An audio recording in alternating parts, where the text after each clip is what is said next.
Plain of Ikoria. The phrase, "there's always a bigger monster," is not just a warning, but one of the constants of reality. The dominant creatures of Ikoria are an infinite array of teeth, wings, and claws that keep the human populations carrying behind their walls and hovering in their skyships. So what do we know about these colossal kaiju, and what mysteries are yet to be uncovered? Welcome to Magic the Flavouring, the Magic the Gathering podcast. We talk about all things magic, flavour, design and lore. I'm your host, Andy Mann.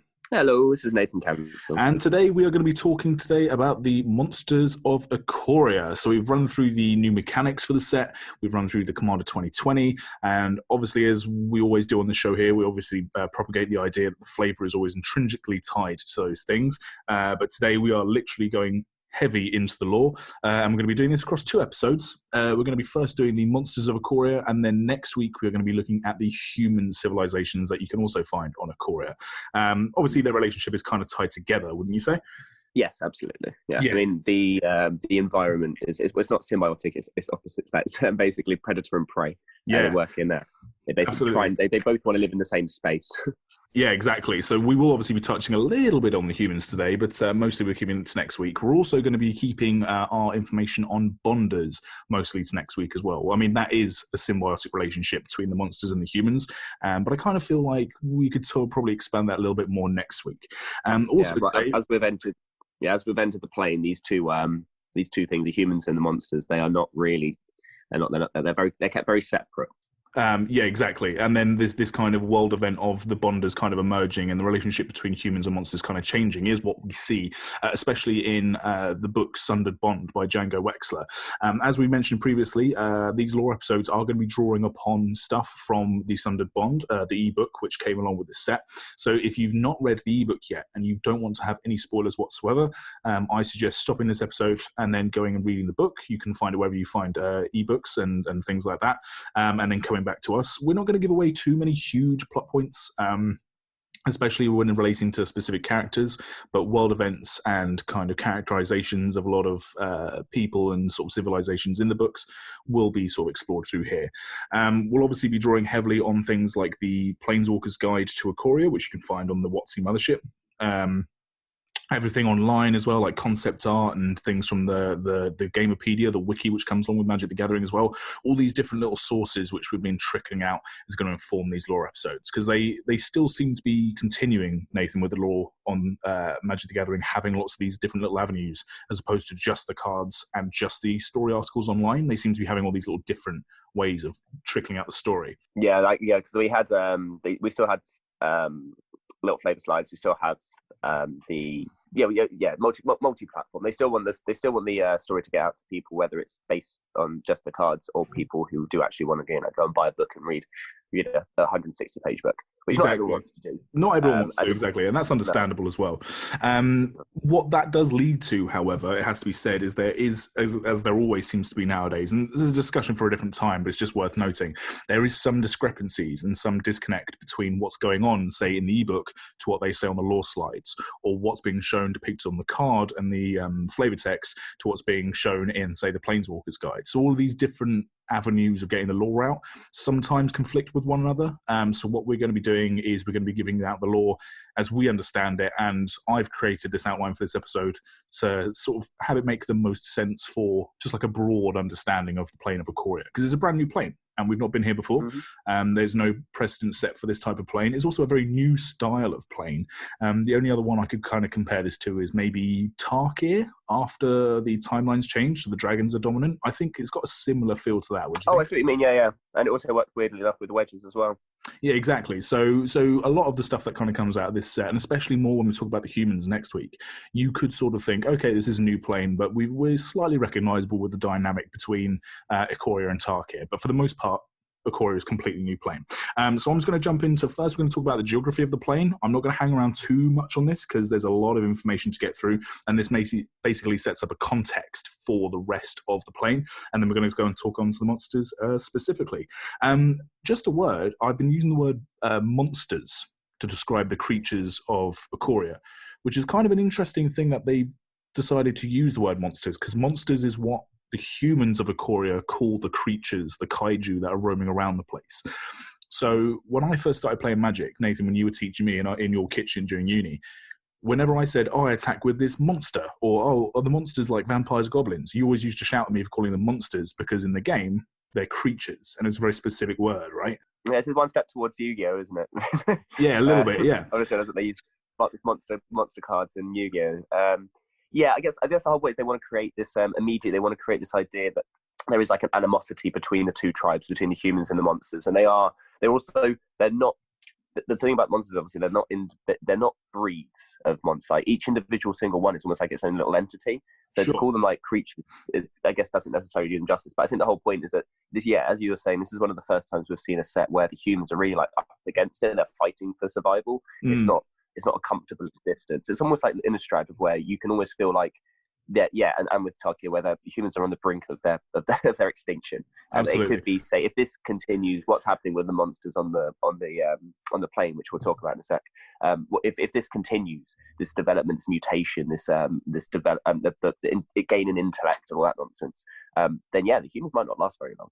As it goes, I think Monsters is pretty fair. Like, it's funny. I guess the whole point is we are seeing this from the eyes of the humans. Yeah, absolutely. So yeah, if you're listening to this episode and you hear me using the word monster, I'm not a scrub. I do know that in the game of Magic we call them creatures, but I'm just going by what the Ikorians call them. So anyway, let's just jump into it. So Ikorian geography, as much as we know it, obviously we only get a little snippet because it's only one set and one ebook for this visit to Ikoria. But from what we get from it, what we garner, the plane of Ikoria is, or at least rather this continent of Ikoria, because there could be other continents, is split up into 5 different triomes as opposed to biomes, which are where biome is 2 colors of magic intersecting to create its own little ecosystem. A triome is 3 colors of magic interacting to create a little ecosystem, which we've seen on many different planes.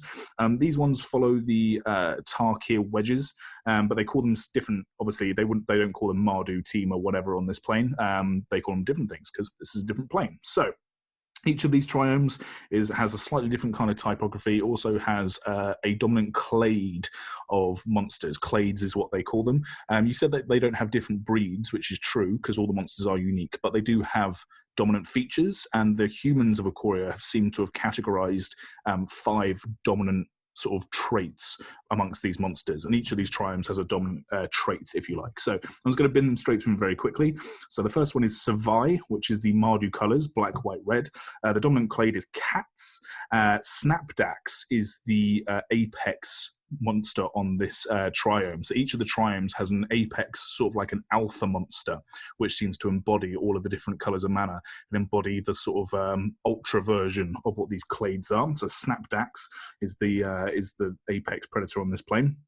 They are, the typography are subterranean tunnels. There's lots of cliffs and grassy plains. This is also the area where we find Dranith, the human city of Dranith, which is the focal point not only of the set, but also of the ebook. There's not many human settlements that we know of. There's 3 main ones. So some of these areas, some of these tribes don't even have any humans attached to them. So that's Savai. Then we have Ketria, which is the Tima colors. Elementals are the dominant clade. Aluna is the apex monster in this area of the plane. Rivers, waterfalls, and crystal forests dominate this area. So very elemental sort of feel, very abstract. Crystals seem to be dominating the entire plane. We'll get onto crystals a little bit later on, but this one has forests of crystals, which I think is a really cool visual aspect. Visually, this plane is really cool, I think. Don't you? Yeah, it's got really striking environments. Very, very cool. Yeah, very cool. Yeah, the artworks in all of the Triome lands, so they released tri-land type lands, so like forest, island, mountain. They all look really, really, really cool, and they've got alternate artworks that also look very, very cool. Yeah, but they've done a really good job of making everything pop. Yeah, exactly. The next one along is Indartha. These are in Abzan colours. Nightmares are the dominant clade of this area. Nethroi is the apex monster, which the artwork for Nethroi is really creepy. I haven't really described any of the others, but just this one. It's like a big cat. And then instead of like a stomach, it seems to have just its kind of spine with fur on it. And then all these kind of extra arms poking out from like where its belly should be. So they look like ribs, but they make up where the belly is. It's really freaky. Nightmares as well. The others sort of like, so, you know, cats and elementals can be anything. Nightmares are really weird because nightmares don't seem to have any sort of actual form that's really recognizable to what they are, because it's kind of an abstract idea. The idea of nightmares is they could be anything, but they're distinct through having multiple eyes and multiple limbs where they shouldn't maybe have limbs. Like, so it's really weird. Like, these are crazy looking monsters. The nightmares of Indartha live in swamps and pools with much like sort of strange flora, so plants that don't seem to really make sense anywhere else on the plane, which is a really nice idea. There was a human settlement in Indartha called Orn, which was in the swamps. And Orn became what is now known as Skysail. So Skysail is this big floating collection of structures and skyships that is now floating in the skies around Ikoria. But it started off as this little settlement in Indartha, and then when the Nightmares breached their perimeter walls, their sort of fallback, their emergency system was to fill gas bags full of float gas, I think is what they call it, or lift gas in the novel, and then the whole city floated up into the air, and now that's what we call Skysail. So Skysail was originally from Indartha. Next we have Raugrin. This is the Jeskai area. Dinosaurs are the dominant clade of this area here. Vadrok is the apex predator, which is a nice big flying monster. And this one's really cool. This is an area that we don't see really at all in the ebook, and is probably the least recognizable in the cards as well. So this has volcanoes along the beach, and it is the kind of coastal line of the continent which we're on, which is really cool. Because when I don't know if this is the same for you, Nathan, when I think of a volcano, I think of two things. I think of like a comic, like a cartoon, where it's a volcano just as its own island with a little beach around it, like in the middle of the sea. Like a little bit like Volcanic Island, the artwork on that one. Or Hawaii, basically. Yeah, a little bit, yeah. Because that's what we have on Earth. Or an evil villain. Yeah, or an evil villain with like a volcano layer. Or I think of something like further inland, like in the middle of a continent with like a big craggy sort of molten area of the planet. Whereas this is the actual cliffside coastline are the volcanoes. And the volcano magma spills off the edges of the cliffs and into the sea. I think that's really cool. That's really cool.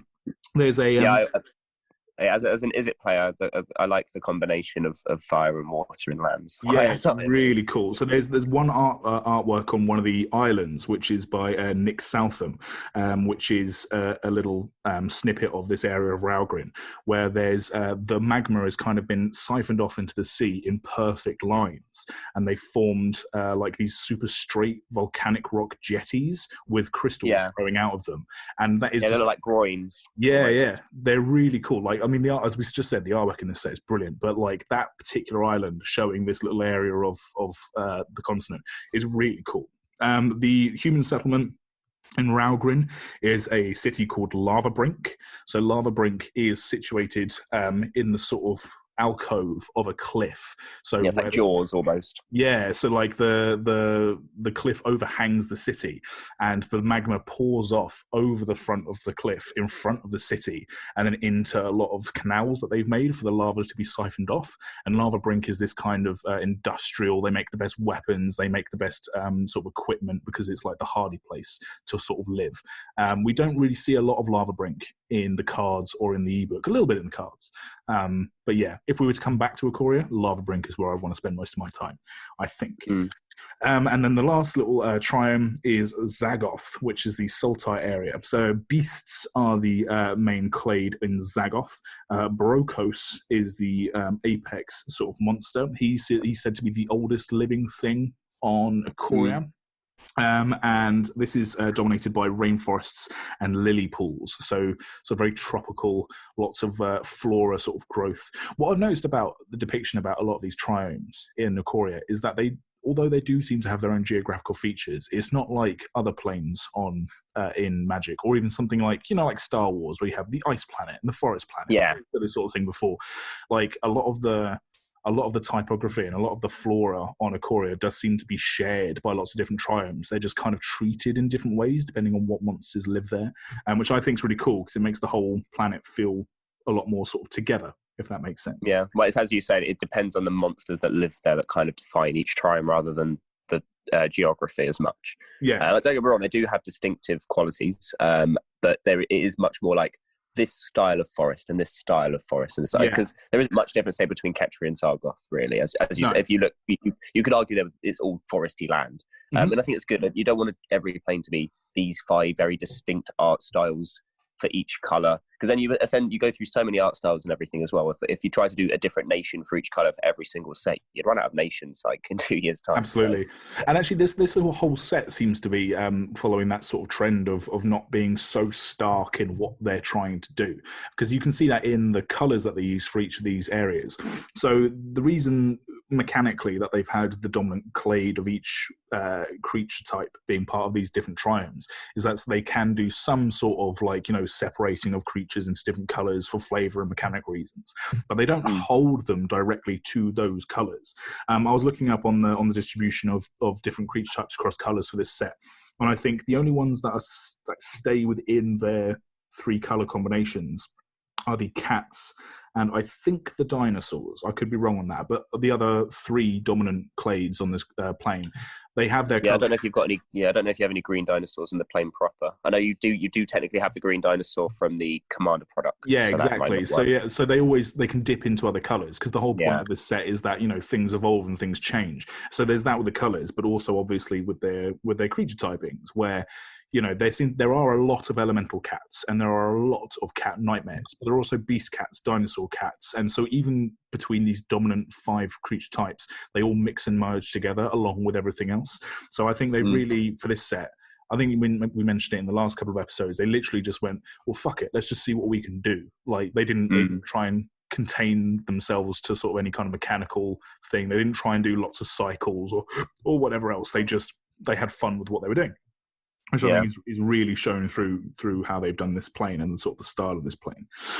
One thing to note on those Apex creatures, we don't actually get a lot of storyline on them, even though they seem to be quite important, because they are the kind of archetypes of each of their dominant clades and their typography, these Apex monsters. What I will say, though, is that we do get little snippets through some of the artwork that suggests that they are some of the oldest living things on the plane. So each of the Apex creatures gets a mythos card. This is a cycle that they did do. So like mythos of Snapdax, mythos of Brokos, which is a sorcery or instant that does something within the colors. But all the artworks on these mythos cards is a cave painting of early humans interacting with these Apex creatures. So you see Snapdax attacking one of the early settlements that's said to be a precursor to Dranith.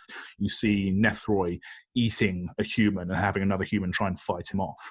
So you can sort of see through these cave paintings that not only are these Apex creatures very old, but they probably form the basis of their relationship with early humans that's carried forward into modern day Ikoria, which I think is very cool. Like, just using the artwork, there's a whole story that's told there, which I think is really cool, really good. Yeah, I think it's interesting that you say, because it's kind of similar to Alara, where you had these sovereign creatures, and each of them had like a herald. So Godsire had a herald. I think there was one for Sphinx Sovereign as well, that kind of thing.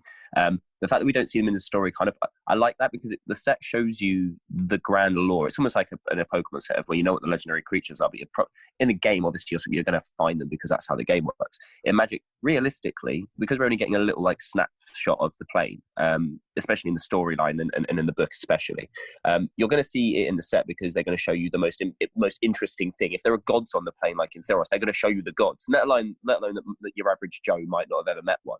In the same way with Ikoria, like, there's a good chance that most average planeswalkers won't find these Apex predators because they're super mythical, and they live probably some of them are really, really, really crazy out in the brink, and then you're probably going to die if you come across one. So I think it's nice that we get to see the legends of the plane without them automatically always having to be involved in the story, because it kind of takes away from that mythos a little bit. Yeah, sure. Like, if you just walk down the road and find Snapdax, it wouldn't be quite so interesting.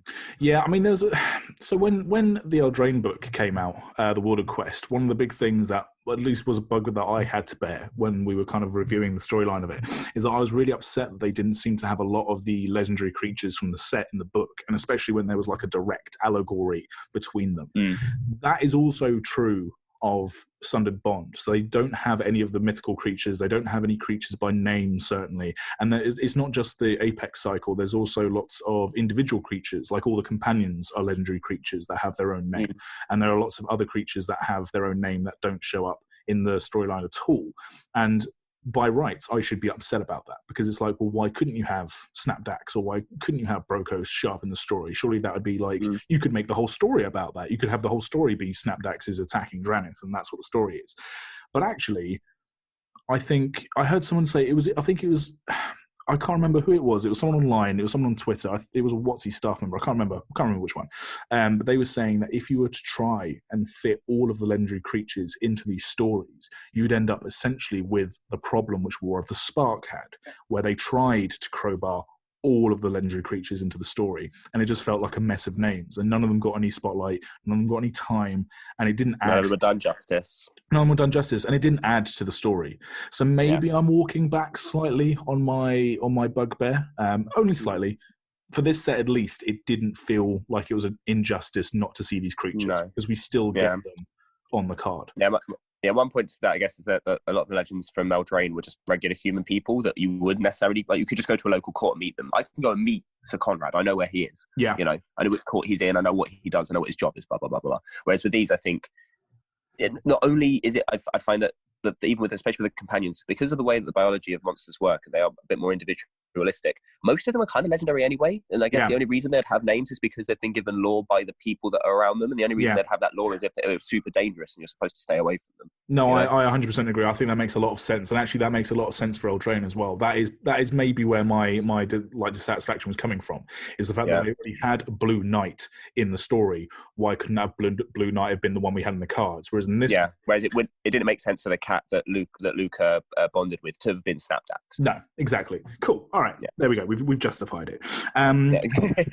What this set does really well as well, when we're talking about creature types and how they kind of work within these different monsters, is that they were able. What they seem to me, anyway, is that on other planes, the creature types are very distinct races of creatures that are found on those planes. So, for example, like in Kaladesh, the monkeys which were there, the kind of cat monkey things, I can't remember quite what they were called. They were very much something you would find on Kaladesh and maybe not anywhere else. Or like, you find goblins on a certain plane or whatever. Whereas on Ikoria, because the monsters are so varied and so abstract, it's almost like the humans of Ikoria have just kind of given names to things just based on a feeling rather than an actual like biological difference, which means that they're able to give these creatures wildly different creature types. So you get a lot of foxes, you get a lot of sharks, you get a lot of otters, things which necessarily, in other planes you'd have to say, okay, well, these things you find on this plane because that's what the plane is. But on this one, it's because you can have anything and everything. And it seems even mechanically, because they're not doing any creature tribes, it's just the creatures versus the humans, they don't have to worry about saying, well, we need insect support for this set, or we need bird support for this set. This is why they did keyword support instead, because it's what the creatures have rather than what they are that matters. Yeah, exactly, which is really cool. So it gives all these littler tribes and it gives all these littler creature types an opportunity to have a card printed which might be relevant for someone's tribal deck, or might be relevant in a standard set further down the line. Say if we, in a year's time, we go to a plane where otters are the dominant non-human race, and so suddenly you have the otters from Ikoria and the otters from this unknown plane, and they sync up, and it's a really good sort of set to be able to do that, both mechanically and flavorfully as well. It reminded me a lot of Eldraine, actually, having the human support and the non-human support, because that's what they did in Eldraine, where they had humans and non-humans, but just without the class elements of it as well. So whereas in Eldraine they'd have knight or whatever else. Here it's just I'd like to think that the way that the creature type works on the card mechanically is more for us, the player, whereas on Ikoria, the way they did the clades, it's more because of their perspective of being prey to the monsters. They kind of have to define them by characteristics, like if we're going to have to categorize it down to 5 things, because they all have different tendencies. Like nightmares are more likely to do this, cats are more likely to do this, dinosaurs have tougher hides. From their point of view, the 5 differences, the important ones. They don't care if it looks like an eel or if it looks like a badger or it looks like whatever. It's an elemental. That means it doesn't have normal biology. It makes sense from a plane point of view to call them these 5 different clades, because biologically for them that's as much as they can really do. There is talk in the book of where they take the creatures in, and they obviously run experiments and everything if they kill them, to try and break them down and work out exactly how to fight them, what works with them. I imagine to create all these tinctures that attract them as well when they're trying to trap them and that kind of thing. Obviously from their point of view, having these 5 different categorizations I think is really important, whereas the rest of the little creature types for them, they don't really care. What is it? Is it a nightmare? Is it a cat? Is it a beast? Is it a dinosaur? Because all of the other little bells and whistles that come with it, that's just Ikoria quirky mutations. Yeah, I 100% agree. That's a really good point. Something that's really interesting about this plane, having just said all this about all the monsters being these crazy big things that they have to deal with, is that there are still sort of, in inverted commas, domestic animals that they do seem to like coexist with. So there's a couple of cards. One of them is Garrison Cat, which is a creature card, and the other one is Colossification, which both show essentially house cats. Like, they are still monsters on the plane of Ikoria, because I think the cat in Garrison Cat has tusks, but they explicitly say in the flavor text that, you know, they're not going to worry about this monster because it's the size of a fucking, you know, handbag. And what's it really going to do? It catches mice. It doesn't attack humans. So it's really, I think it's just really funny how even on a plane where humans and monsters are diametrically opposed and literally trying to kill each other every given moment, there's still like fucking like cats running around the place that they've still got in their cities. I think it's interesting they're still referred to as monsters as well. Like, yes, that was the most interesting thing from the book, was that the way that monsters are treated is that there is very, very little crossover at all. Like, at this point, we're still in that very, very early stages of even looking at them and going, oh, okay, so you're not just going to automatically eat me. That the fact that some of the humans, that the fact that monsters don't automatically want to come and kill you is an alien concept to them. Yeah. They don't seem to understand that they're just animals. That's the real massive difference on this plane, is that the way that monsters are looked at is that they are looked at as monsters. They're not animals. They are carnivore hunters that will come and kill you, and you have to fight and kill them. And maybe that's the perspective we've seen specifically from the book, which is something obviously we'll end up talking about quite a bit later. But I think the fact that there is this idea that even when you look at a cat, you don't think, oh, there's a cat compared to a tiger. It's that, oh no, that's a little. No, it's just a monster. Tiger. It's just a little monster. It's just a little fucking tiger. It's going to claw my eyes out, which I think is quite interesting. Yeah. It would be really sucky. I often think this with the humans or whatever sentient species on different planes in Magic. I think it'd be really sucky. Say if you were a soldier in Dranith and you trained your whole life to protect the city walls against a flying cat that was coming to come and rip your face off and rip off like all your friends' faces, but you died because you got like an infection from a cat scratch. Do you know what I mean? Like there's the artwork on Xyrus, the Writhing Storm, which is this snake Leviathan legendary from the Commander Precon, has in the artwork sort of normal sized snakes that are coming off of him. It seems like he seems to like be birthing them, which is what the card does. So I think it would just be so shit if you were like fighting Xyrus, the Writhing Storm, and you're this proud warrior, and then suddenly you got a snake bite and you died because of it. Like, it just suck, wouldn't it? Yeah. It'd be like living on Tarkir and you're in the middle of fighting a dragon and you get Lyme disease from a tick. Exactly. Like, this is the thing that gets me. Yeah, it's one of these things we forget about when you go back in time. It's like, oh, I'd love to live in the 20s or whatever time back in time. It's like, no. They didn't have, you couldn't drink water. Yeah, dysentery. Penicillin is a recent thing, dude. Like, chill out. Just whenever you think about when people had, what was it, trench foot and things like that. Like, there are so many practical day-to-day things that are wrong with just going out into like being a hunter. We take for granted because all of the cards in Magic are really pretty and everything. Everyone's existence is cursed. Like, these are like, obviously we live in a nice, comfortable modern day life. I mean, quarantine isn't very great. I mean, the life planet is getting back at us. But I mean, you look at some of these planes and the day-to-day lives of people, like, adventurous plane. I'm like, man, he's probably missing fingers. He's probably got permanently broken ribs. Do you know, let alone all the other things. I always think about with fantasy IPs, whether it's Magic or anything else, Dungeons and Dragons, whatever. What is their dental plan like? What is their dental care like? Exactly. That's the thing that always gets me. What's the healthcare system? Yeah. They've got Magic. Andy, they've got Cure. They've got Magic. I was thinking this. I mean, I've been playing through Final Fantasy, and every time they get to a cutscene and someone's dying, I'm like, I've literally just learnt Curaga. So I can, like, I've got a potion in my pack, mate. Like, it's worked infinite times before. So why now it's a cutscene? I don't know. That seems. I don't know, man. It's just anything like that. Or when people, maybe not fancy IPs then, but it was like, oh, I'd love to be a pirate. You think, no, you fucking wouldn't. No, you really, really wouldn't. Scurvy is not a fun thing to have. Exactly. Anyway, so that seems to be those are the kind of. That's everything to do with the creatures and how they physically function sort of as part of the planet, as part of the world of Ikoria. You have these different triomes. They affect how the creatures kind of interact and the monsters interact with the plane itself. They have these apex sort of creature types, but they can come in all different shapes and sizes. But how do these monsters actually behave? How do they actually act? Because they are, as we said before, they're not necessarily like herding animals like you'd find on other planes, and nor are they sentient races of animals. So it's not like other planes where you have several different sentient races. On this one, it's just humans. It's kind of like the flip reverse of Lorwyn, where there were no humans, but there was everything else. So how do they actually behave? Because they're still animals to a degree. So one of the big things that we need to talk about, and this is probably the most defining feature of the Monsters of Ikoria, is that they are able to spontaneously mutate and adapt to their surroundings or their situation even. What this seems to kind of manifest itself in is that they seem to be able to either change their size or sprout new appendages. So, for example, wings or maybe new claws. They can seem to change their sort of like element type. So in the trailer of Ikoria, we see Vivian fighting a big insect. I'm going to call it like an insect dinosaur. It looks to me, or like it is kind of like insect nightmare. It might be. It's a bit horror-y as well. Yeah. So this big insect horror thing, and she kills it, and then a crystal on a mountaintop in the background suddenly flames red from being green. It was green, and then it suddenly bursts into this kind of big red glow, and the monster turns from being this dead insect to basically like this big helion, so this big sort of lava spewing worm thing. So it did seem to me that it was almost like the monster wasn't quite dead, but it knew it had to change its tactic. So it communicated with the earth, or the earth communicated with it, and it sprouted these new abilities.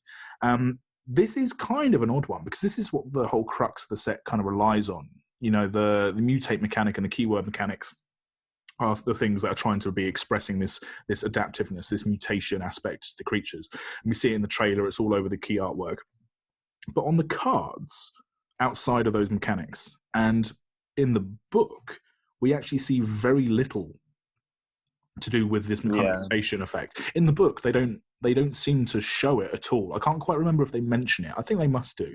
Yeah, there's a mention of the fact that they are known to develop erratically. But I think the fact that this happening so spontaneously, or at least so quickly and in such an accelerated fashion, and especially with the intelligence bit is the key. Is that there is a new type of mutation that's happening. As we've come to Ikoria, there are things happening that are new on the plane, and one of those things is that these monsters are developing at an accelerated rate.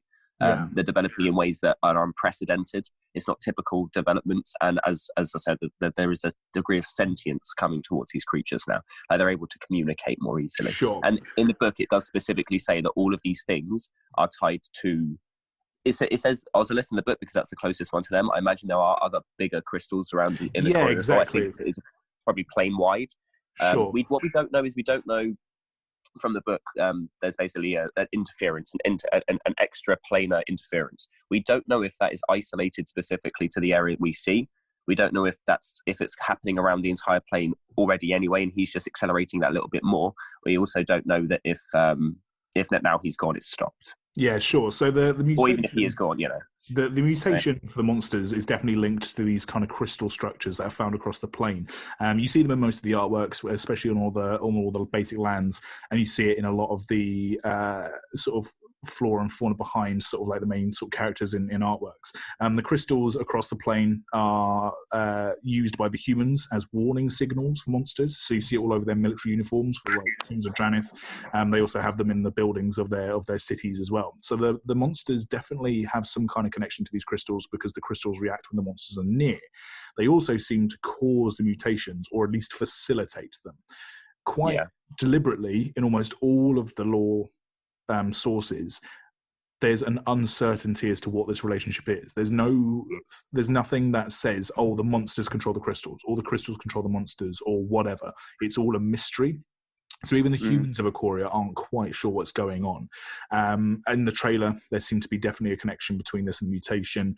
And in the book, they mentioned several times about the crystals reacting when the monster's near. You mentioned the ozolith, which is the largest. It is said in the book that it's the largest crystal structure on Ikoria. But you're right, there might be other giant crystals around that do a similar thing. And this seems to be sort of a hub of energy. What I think, so they do mention that the crystals on Ikoria seem to enhance the energies of the plane.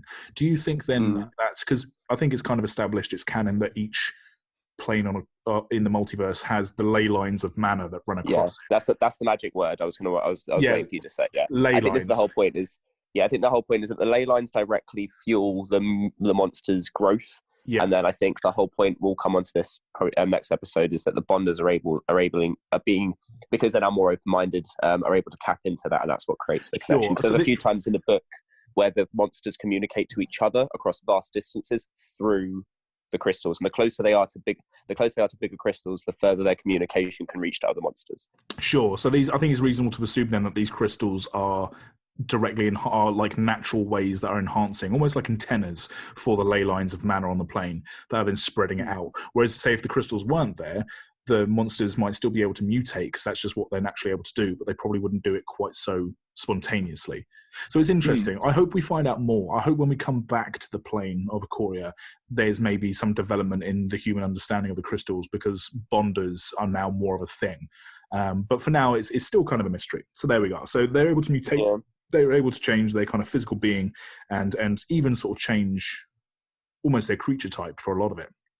It's also just worth, on one last little point, sometimes they don't actually grow or change anything about themselves. They just get bigger. So on the card colossification, which we talked about earlier, the colossification is +20 +20. It's an aura enchantment. And it's basically just a cat that's just gotten giant. So he hasn't actually gotten any more vicious. He's just gotten bigger. Yeah, on the alternative artwork, I think it's just like a little grub thing. Yeah. And it just looks so pathetic, even though it's colossal. Exactly. I think the whole point of the whole mutation thing is that it's a nice hook for the set. I mean, it allows them to do something interesting with the whole mutate mechanic, but it gives them an open story point to come back to later. As long as this set proves popular, which I think it will, it gives them a plot point to come back to that's quite interesting, because I don't think they necessarily know exactly. And if they do, it's a long story arc. It's an arcing story going forward. So yeah, it's more like, it's like with Eldraine, where they said, "Oh, this is the introduction of a new story arc," and we're like, "Well, which bit?" Because none of it was actually that like a big of a hook.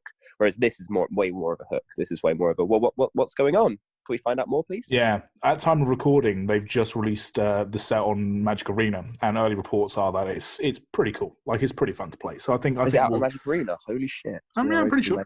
The early access events for content creators have already happened. So I think it's out and about.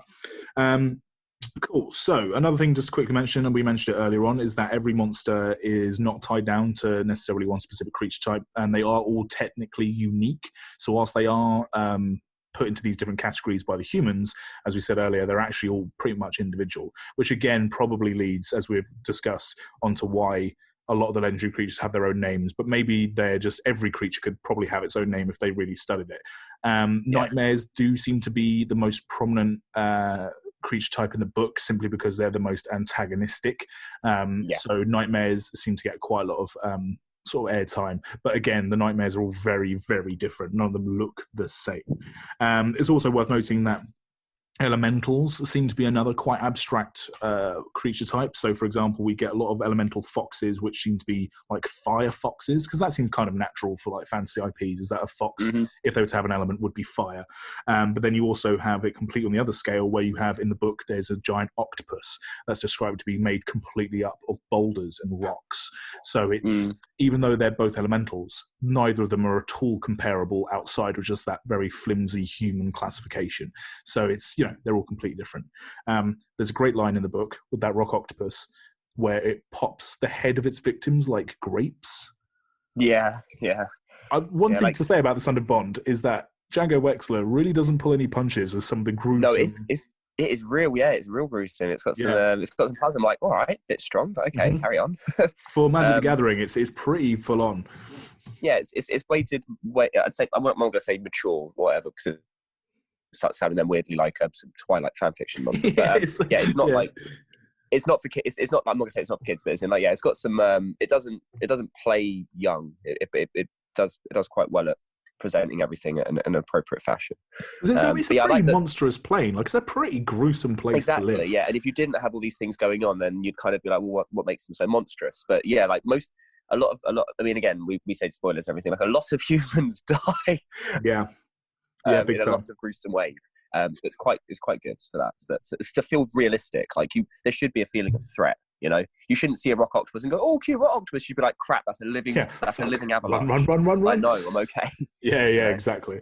Cool. Something like, moving on then with their behaviors and traits. The monsters of Ikoria, although they are perceived by the humans to be always attacking and always destructive. It's actually worth noting that a lot of the monsters of Ikoria are fairly benign. So a lot of the dinosaur clade and the beast clade, for example, are actually herbivores, and they don't intentionally go out to kill humans. It's just a lot of the conflict comes between the idea that these big lumbering behemoths kind of go past settlements and might accidentally stomp a family to death in the night, like by squishing their house, which then obviously the humans have to go, well, we can't have it going around squishing all our fucking villagers. We've got to have to go fucking kill it.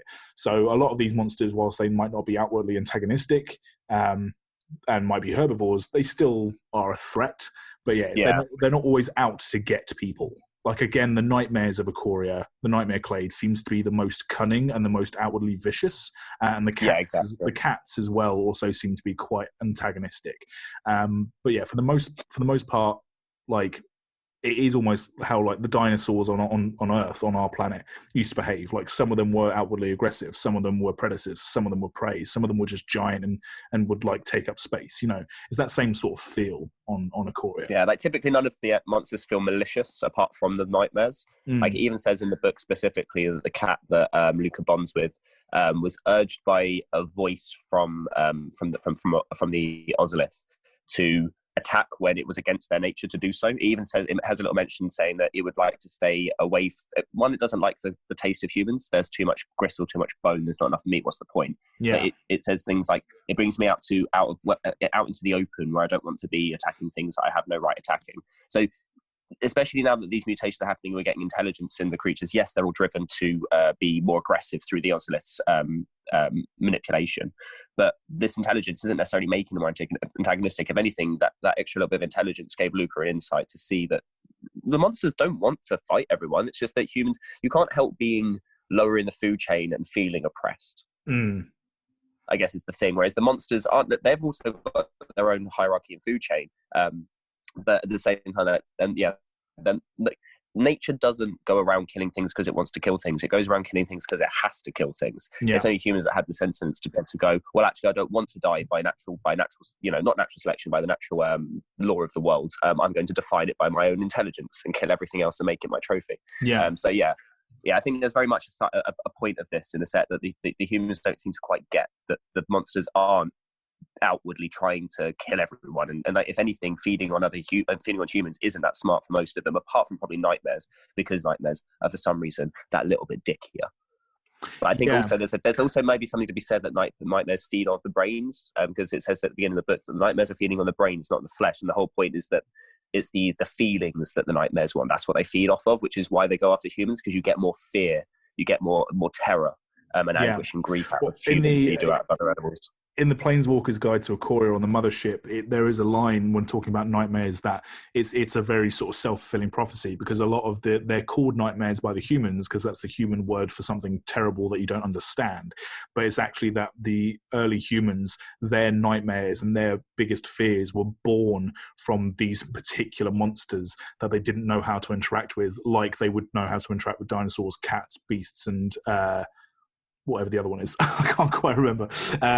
So yeah, like the nightmares especially, I think there's a lot of self-fulfilling prophecies going on, and a lot of interaction with the humans, which the other sort of clades don't quite have. Elementals, there we go, I got there. It's funny that you talk about the intelligence of these animals and how they're interacting with these crystalline structures, because it's stated quite plainly in a lot of the different sources that we have that the monsters of Ikoria are not sentient. Like, it's very explicit. They're not intelligent to the point of, say, like a Vodalkan or an elf or a human, and that they are these kind of feral things. And this is why in the story Throughout the Sun and Bond, and we see on the card art as well with a lot of the creatures that work with the humans, so the bonders, that their intelligence is directly related to this energy, this new energy source coming off the Ozolith. So as we said several times in the story, there seems to be a new entity that's kind of taken over the Ozolith, this big crystal structure that is we're led to believe it's maybe a planeswalker or some kind of spiritual I think it has to be a planeswalker, because it states in the book that he's not present. That he's basically, it's almost like he's taking a Skype call. He's just checking in, just be like, all right, what's going on? Okay, cool. I see what's going. Yeah, so yeah, I'm pretty 100%. I'd say 100%. So the fact that Vivian knows him as well means that he's probably could be from somewhere else. So yeah, this manipulation of the crystal's energy then by this planeswalker seems to be boosting the intelligence of these creatures, because the humans have been able to survive, and we're not talking too much about humans today, but the humans have been able to survive on Ikoria because they do have intelligence, and they do have they're able to work together, which is something that again that the monsters explicitly don't do outside of maybe roving packs of random little packs of creatures. The creatures don't coordinate attacks on the cities. It's just, it'll be one giant dinosaur trying to ram down a gate, or a flying raptor that will just kind of happen to fly over a city and want to eat some of the humans, Yeah, there's no tribes at all. There's no tribes, no. Exactly.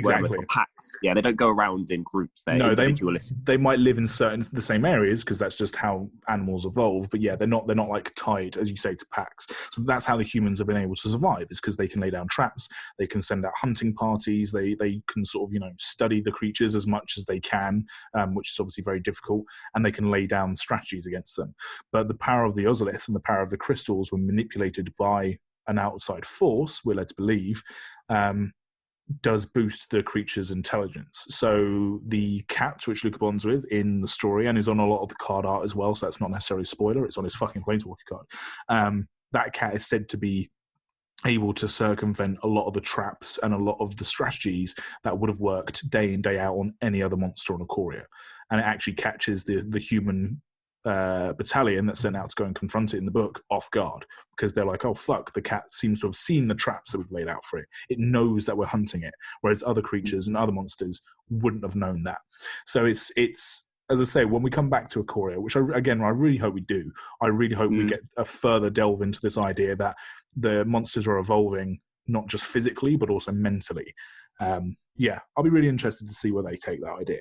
Yeah, I'm also interested to see that now the Ozolith has been destroyed, what that's affected, if that stopped the development, or if there were other crystals that can do the same thing, if it was happy. Yeah, these are the kind of questions that we like, because the book is great because it gives you a snapshot of not the daily life of, but also how the plane works as it's running, day by day by day.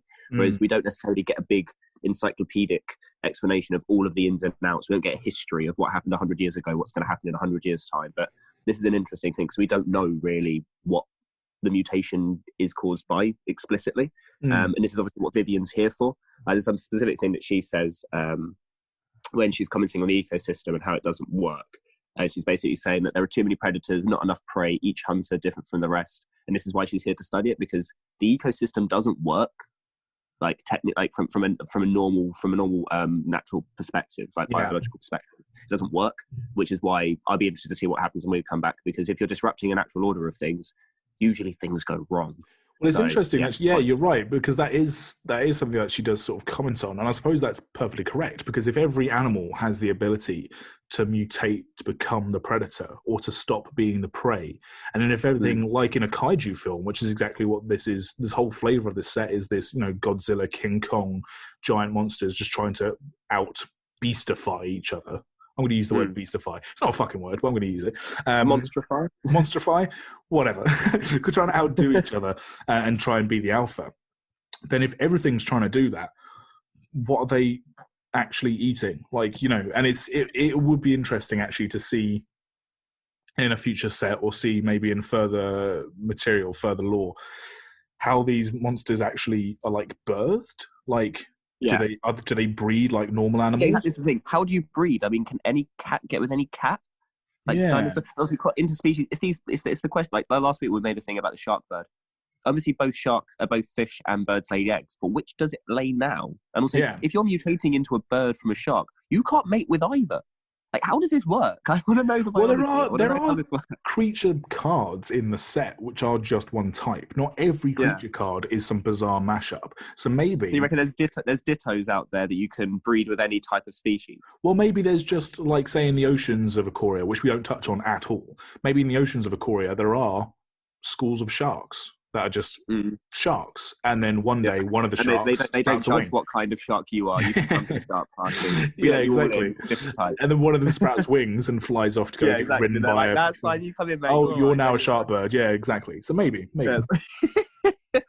Oh, great. So that's a lot of basically. Yeah, go on. Sorry. Yeah, combining real world canon and magic product sometimes is delightful.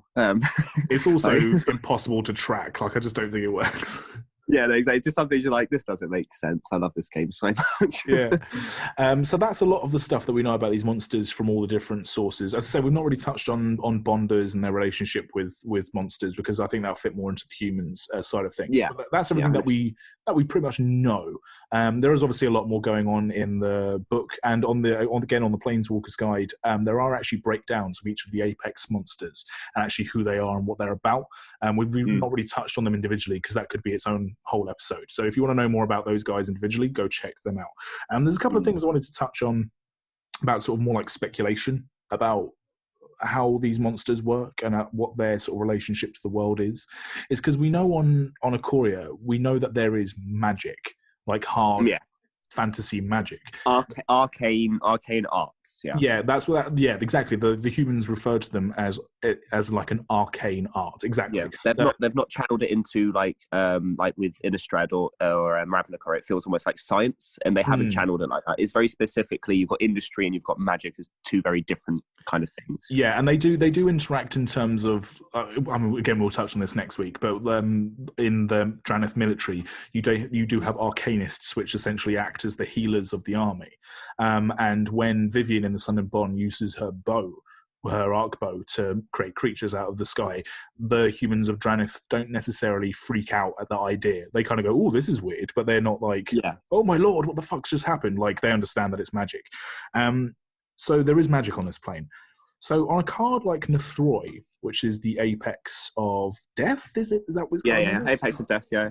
Yeah, so his artworks, both the alternate manga style, which is fucking great, and on his... all of the alternate ones are really... The Snapdax is one of my favourite, just because it's bright red and coming at you, but all of them are so cool. They're so cool. And on the regular artwork from Nethroi, seems to have floating animal skulls going around it.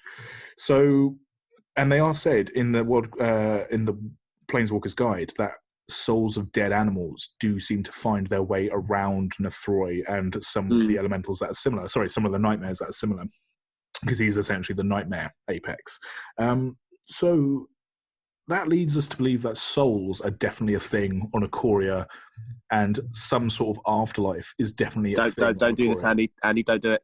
Why? What? Don't open the can of don't do the metaphysical can of worms, man. Look. This is what I'm interested in, because if there are animal souls, then maybe there are human ghosts. Are there ghost animals? Because we don't see any zombies. There are no zombies on this plane. Look, when a question begets 5 more questions, Andy, you know you've opened a can of worms. Look, that's the problem. There is a line in the Planeswalker's Guide where it says that some hunters, when they're in Endartha, which is the plane where Nethroi can be found, they kill a monster, and then the monster body literally rises up straight away to take its revenge because the soul has found. Oh my god, that's horrific. And Nethroi is so. Does Nethroi? I don't think it actively, because it's not sentient in the same way that a human is. But is Nethroi essentially like using necromancy? So this is where nightmares become interesting, because where's the metaphysical difference between the emotions we feel? How is that a tangible thing that you can live off sustenance-wise? It asks a lot of questions about what we understand as base physics. I would expect any set that's got any magic set that isn't directly trying to be a little bit more, I'd even say more modern. Even then, Innistrad had literal angels and demons, so fuck that. I think you've got to assume that like this idea of passing on and the way that energy works, life energy and that kind of thing, you've got to assume it works differently. And we don't fully understand exactly if there's any changes to humans when they die by normal human science that we know in the real world, because we don't have obviously the processes to be able to understand it. But I mean, in most planes, I think it's understood that, and the way that life energy works is something that's more tangible. Obviously, magics is usually channeling life energy and that kind of thing. So if life energy manifests itself in a way that's much more malleable, and they do that in most magic sets, then you've got to assume there is some degree of afterlife, some way of having your spirits or wraiths. Like spirits and wraiths are not stuck to planes. Like most planes have some aspect of afterlife, and we haven't seen it in this particularly, but I think this is as close as you're going to see to it. Well, there's no church or gods or anything in this set, which is really... No, there is in the humans. It's very subtle, and this was actually going to be something. They say by the gods. They say by the gods, and they say what the hell? So there does seem to be a polytheistic religion that the humans of Dranith at least adhere to. Whether that's something that they have tangible evidence for, do you know what I mean? Or whether that's something like an ancient tradition that they just use now as like a cuss word. Obviously, we don't know. Right, so your big metaphysics question was about death. Do you know what my big metaphysics question is about? Go on. How is there an apex of wishes? Andy, we haven't even talked about that. There's no sentience. How can it understand what a wish is and grant it? And it says in the Planeswalker Guide. It does. So wishes. this is a Luna apex of wishes, which is the what is he? Is he the Jeskai? It's a beast elemental dinosaur. He's a beast elemental dinosaur, but he's the apex. Which color wedge is he in? Jeskai. Oh, sorry, Teema. Oh, Teema. Sorry, yeah, he's the Teema one, which is kind of. Sorry, I can't remember what the I'm sorry, that's bad. That's the wrong. That's the wrong name. I can't remember what it is off the top of my head. So hang on, I'm just scrolling. Ketria. There we go. Yeah, so he's the Ketria apex, which is kind of odd that they're the elemental. He's the elemental apex, but he's also got cat elemental dinosaur. He looks more like a lion than anything else. Yeah, he does, which is kind of weird. Yeah, you're right. So he literally does grant wishes, like literally. That is literally what he does. And there's things, I like to think that the apex predators do have some amount of sentience in the terms of, like, if you're that ancient, you might not be able to communicate or have, like, the way that our brains work by normal, like the way we think in feelings, but we talk in our heads in sentences. Obviously, I don't think animals talk in sentences because they don't communicate through language. Well, they don't use like written spoken word. No, exactly, yeah. So I don't think they don't understand, especially if you're that old. I don't think you... And Brokos maybe less, but I've got to feel like Luna has some amount of understanding of needs and wants. You know, you can conceptualize maybe empathy. Yeah. Empathy. Empathy is a very high sentient kind of thing to have, I think. Maybe like with all of the rest of what we've seen about these apex monsters on, say, like the card art and the stories that are told about them, maybe the souls don't go around the Throi. Maybe Aluna doesn't grant wishes. Maybe Brokos isn't the oldest thing on the plane. It's just what the humans... They're all fake. It's all fake news. None of them it's a myth. It's all myth. That is the mythical element of them. Maybe Snapdax wasn't the monster that destroyed the early settlement that was then became Dranith, but because the Dranith humans need a big bad to solidify their hatred towards monsters, they've attributed that to Snapdax because he's the apex of their region. Yeah, you could say that maybe because of the way that the humans look at monsters and the lens they see them through. I mean, it does say about Aluna that little is known for certain. What is known, that it seems to defy logic of the waking world. If these humans, and as what we've seen, is they do have a bit of a like their society is a little bit in recession in terms of not going to say intelligence, but in terms of, like, I don't know, world knowledge. I don't want to say experience. You know what I mean? If you read the book, you'll kind of see the humans feel a little less. I don't know what the word is. Developed.